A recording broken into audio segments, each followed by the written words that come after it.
That's excellent. I think our listeners are really going to enjoy, the wealth of that experience that you just referenced. Before we look ahead, I just want to revisit some of that experience, and let's take a look back at the last 10 years. There's been so many changes in the machinery industry, but what would you cite from your perspective, one or two significant technology changes that have shaped the industry in the past decade?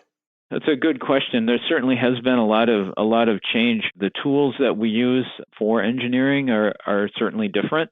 They've became a lot more capable than they were 10 years ago. There's certainly changes in the industry as well. So to divide this up into two different parts, on the CAD and CAM and simulation capability, there's a lot more core technology around embedding simulation into the design process. So multidiscipline domain finite element analysis, computational fluid dynamics, vibration, harshness, that sort of thing, as well as more collaborative, multidiscipline types of design, like what's so-called the generative design movement, where instead of designing first and then simulating to see where you had problems with the design, you're using the loads and the constraints that are in the design to help shape the net material that you actually need in that part, which helps drive what your design happens to be, even if you're not using some of our technologies around additive manufacturing.